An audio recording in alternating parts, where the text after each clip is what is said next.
Une réunion, celle du comité interministériel chargé de la mise en place de la délégation générale du TASOR. C'était aujourd'hui sous la présidence du Premier ministre. Des décorations, celles faites aujourd'hui par les ministres de la Défense nationale pour des éléments des forces armées et de sécurité. Une concertation, celle sur la formation professionnelle, c'était hier soir à Nouakchott entre le ministère des tutelles et le patronat.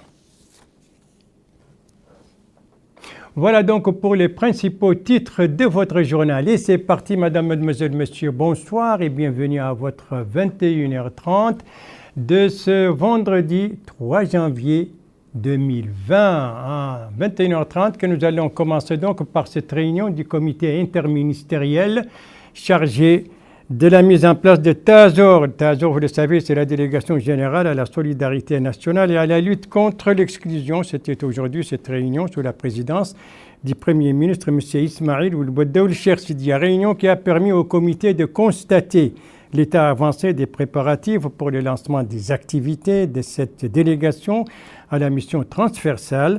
C'est pourquoi le Premier ministre a donné instruction afin de garantir la plus grande cohérence et coordination entre cette délégation et l'ensemble des départements sectoriels dans la conception, l'articulation et la mise en œuvre de leurs programmes respectifs. Ainsi, un comité technique a été mis en place. Sa mission s'est identifiée sur des bases pertinentes et transparentes. Les projets donc et programmes sociaux et économiques à transférer à TASOR. Ce comité a une semaine pour présenter les résultats de ces travaux, des résultats donc qui seront examinés par le comité interministériel lors de sa prochaine réunion. Ce sera le 10 janvier. Il faut rappeler que la délégation TASOR a été créée conformément aux engagements du président de la République, M.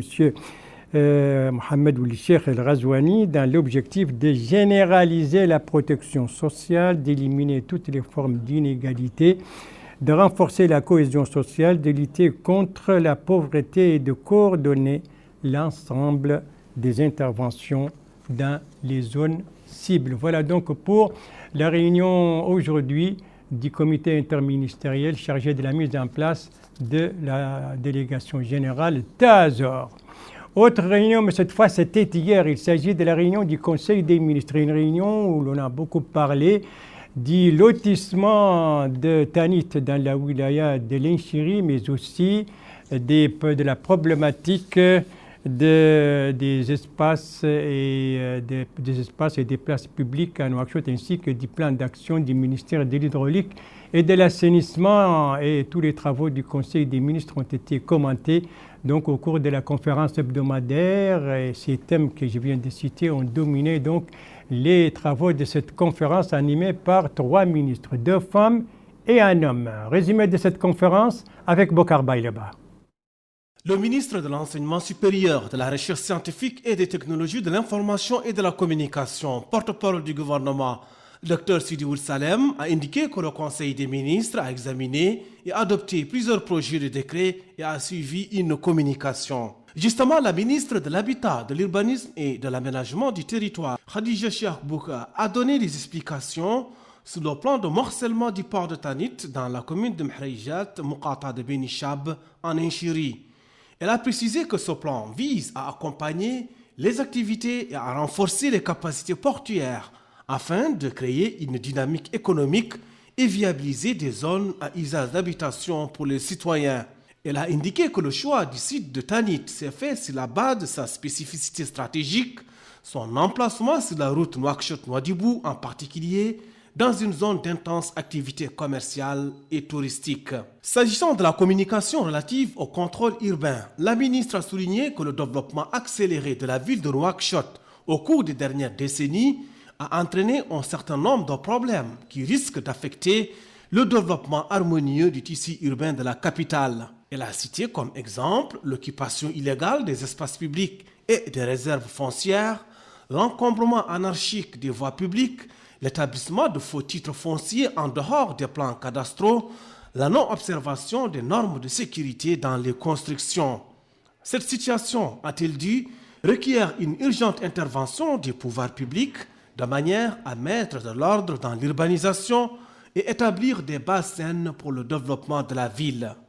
Autre intervention, c'est celle faite par la ministre de l'Hydraulique et de l'Assainissement, Nahamid Hamdoul Mouknas, qui a fait une présentation sur l'état d'avancement du plan d'action de son département. Elle a indiqué que le dernier semestre de l'année 2019 a été marqué par le lancement de nouveaux projets et la réhabilitation du réseau d'adduction d'eau à Nouakchott et dans certaines villes de l'intérieur, dont le lancement des composants du projet d'adduction d'eau à Nouakchott qui a été supervisé par le président de la République, M. Mohamed Ould-Cheikh Al-Ghazouani, le mois dernier, et le projet d'adduction d'eau du G5 Sahel. Elle a précisé que les travaux d'extension et de renforcement du réseau d'adduction d'eau d'Atar, Chinguitti, Akjust et Tigjirija ont été achevés, de même que la réalisation de 40 forages. La ministre a noté que le programme quinquennal 2020-2024 du département prévoit l'exécution des engagements du président de la République en ce qui concerne l'accès à l'eau et aux services d'assainissement, visant à permettre l'accès de tous les villages à l'eau potable à l'horizon 2025. Au terme du point de presse, le ministre de l'Enseignement supérieur, de la Recherche scientifique et des technologies de l'information et de la communication, porte-parole du gouvernement, Dr Sidi Ould Salem, a répondu aux questions des journalistes. Voilà, la conférence de presse hebdomadaire pour commenter les travaux du Conseil des ministres, celle d'hier, était animée par 3 membres du gouvernement, à savoir le ministre de l'Enseignement supérieur, de la Recherche scientifique et des technologies de l'information et de la communication, ses collègues de l'habitat, de l'urbanisme et de l'aménagement du territoire, et de l'hydraulique et de l'assainissement. Leurs collègues de la Défense nationale, lui, étaient aujourd'hui à l'état-major, le quartier général de l'état-major des forces armées.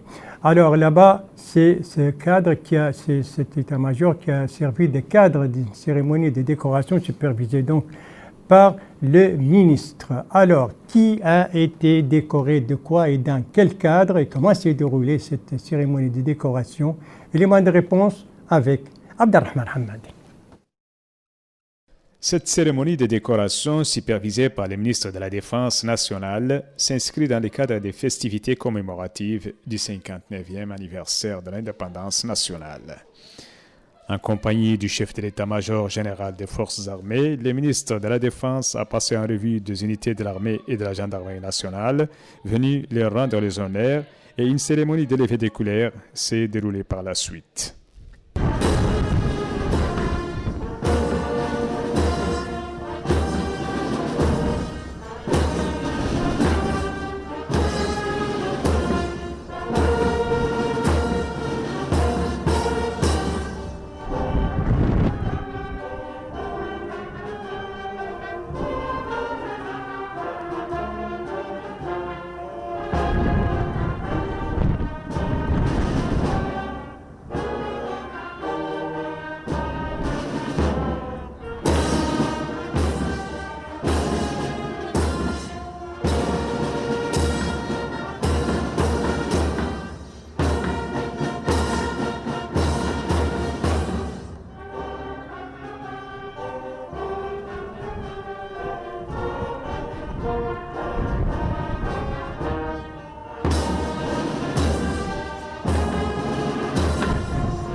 M. Hanan Ould Sidi a salué les généraux et officiers chefs de bureau et direction au sein du commandement de l'état-major général des forces armées et de l'état-major de la gendarmerie nationale.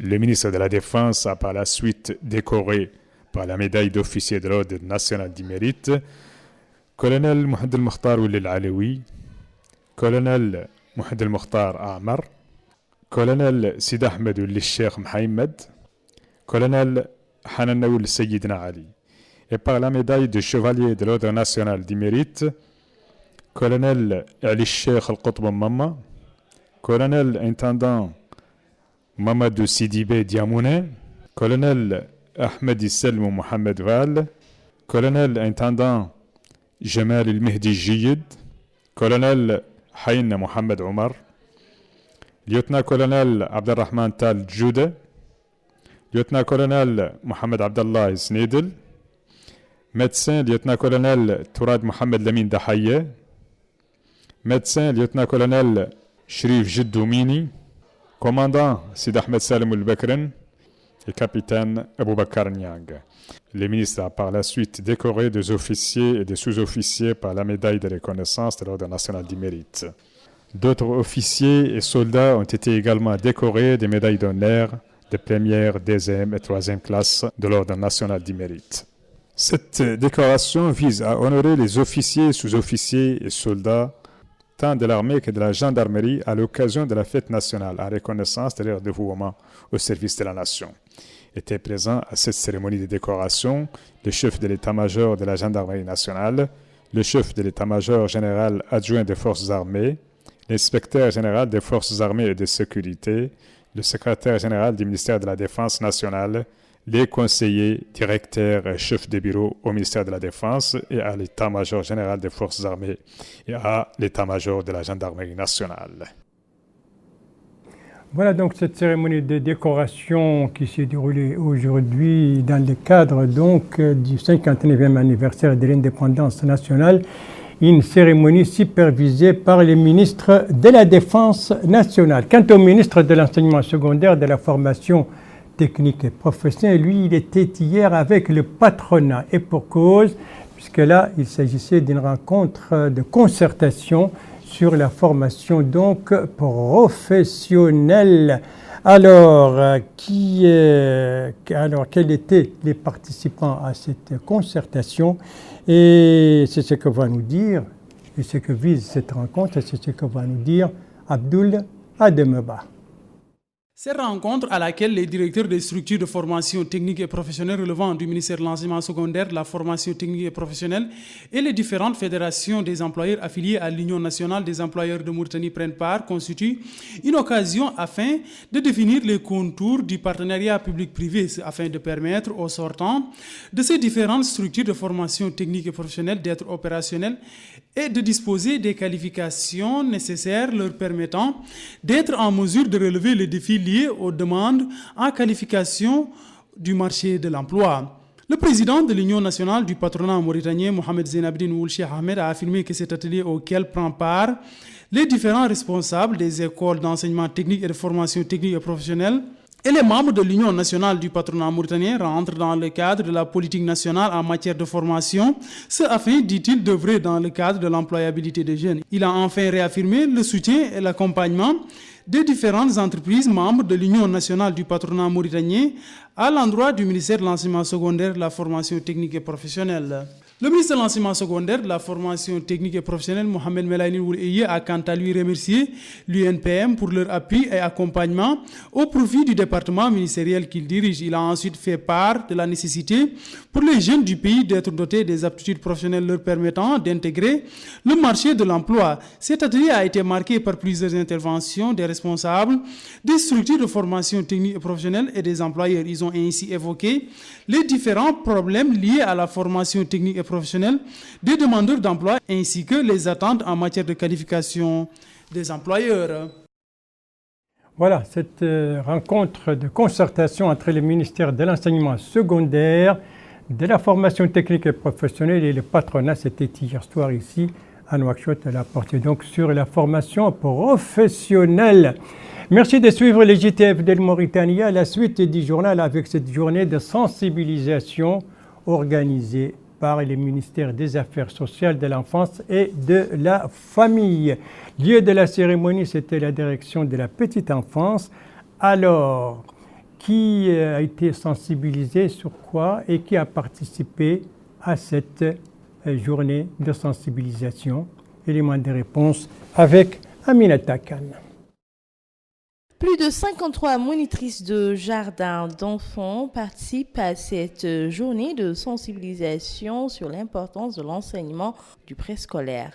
Ouvrant les travaux de la rencontre, le secrétaire général par intérim et conseiller juridique de la ministre des Affaires sociales, de l'enfance et de la famille a d'emblée indiqué que le financement des jardins d'enfants s'inscrit dans le cadre des engagements du président de la République visant à ancrer le principe de l'unité nationale, à consolider la cohésion sociale, à instaurer l'égalité entre les citoyens et à éclore les talents des enfants en vue de garantir leur réussite au niveau de l'étape fondamentale. Ajoutant que ces jardins d'enfants gérés par des sortants du centre de la petite enfance sont répartis sur les 3 wilayas de Nouakchott, soulignant que le ministère ne ménagera aucun effort pour la réussite de cette présente année.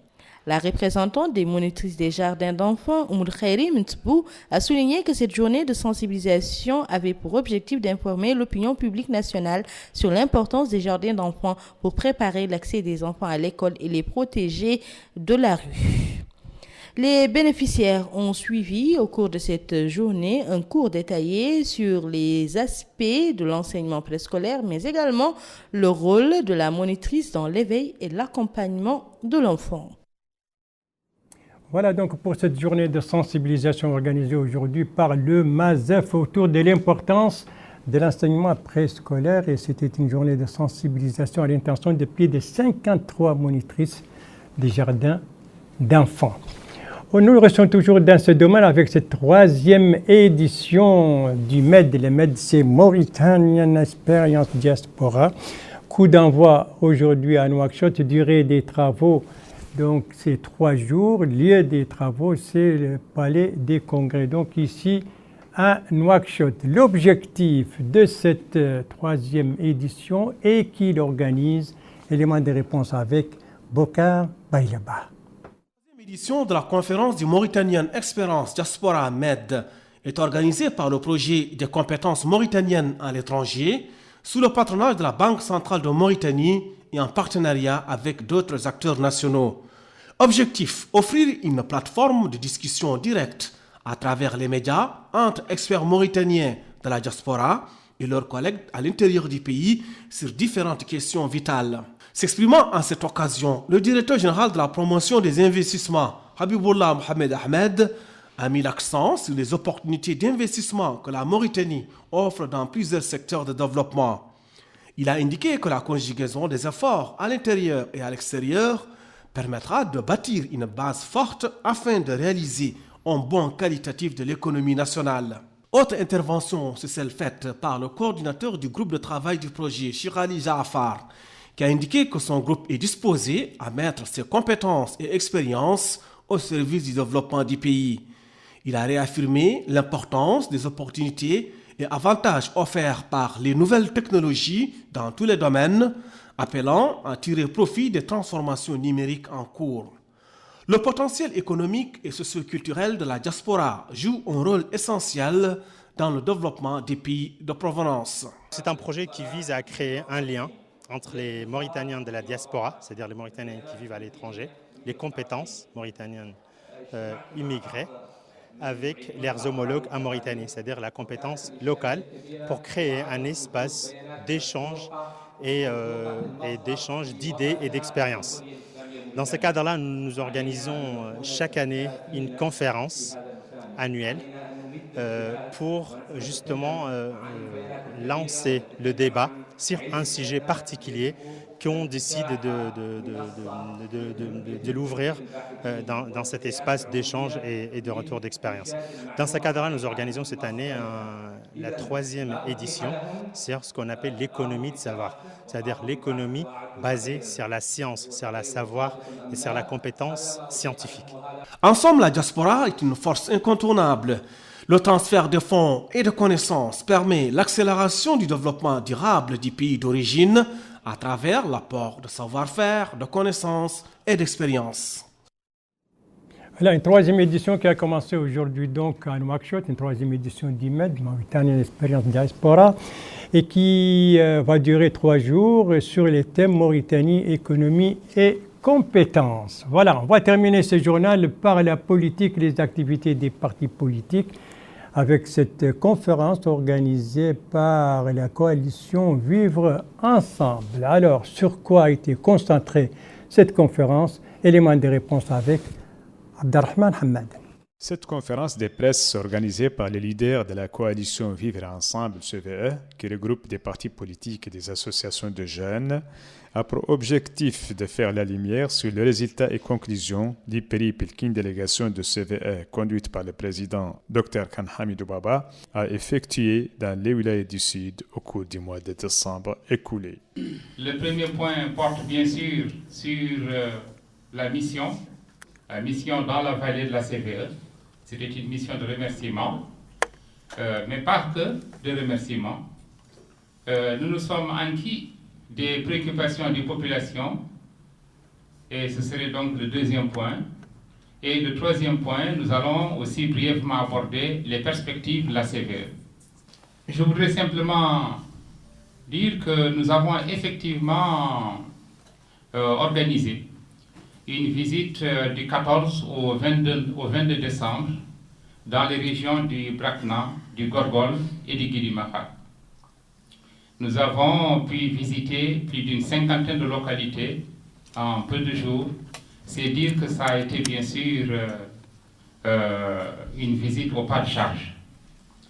Vous nous permettrez bien sûr de remercier chaleureusement les populations qui ont été visitées au cours de ce périple et qui nous ont réservé un accueil militant dans toutes ces localités, dans toutes les régions où nous avons été.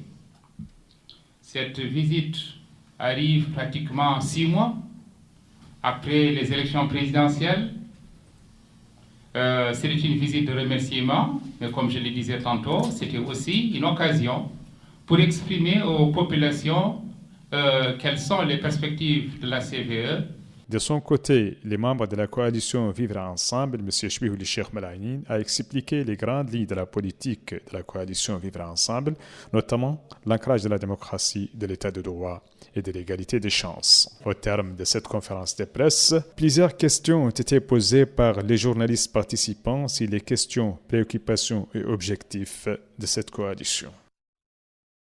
La conférence de presse organisée donc par la coalition Vivre Ensemble, c'était hier soir ici à Nouakchott. Voilà, ce journal est à présent terminé. Merci à vous, madame, mademoiselle, monsieur, de l'avoir suivi. Merci bien entendu aux équipes rédaction et techniques qui ont participé à sa conception. Je vous en rappelle les principales informations. Ici, c'est la réunion du comité interministériel chargé de la mise en place de la délégation générale Tazor. C'était aujourd'hui sous la présidence du Premier ministre. Ici, c'est cette cérémonie de décoration supervisée par le ministre de la Défense nationale qui a décoré certains éléments des forces armées et de sécurité dans le cadre du 59e anniversaire de l'indépendance nationale. Et ici, c'est cette réunion, cette rencontre de concertation entre les ministères de l'enseignement secondaire, de la formation technique et professionnelle et le patronat autour de la formation professionnelle. Et c'était hier soir à Nouakchott. Il ne me reste plus qu'à vous souhaiter une très très bonne fin de soirée, une très très bonne fin de semaine, peut-être souhaitons-le avec moins de poussière, et à vous donner un rendez-vous demain, Inch'Allah, à la même heure, 21h30. Bonsoir.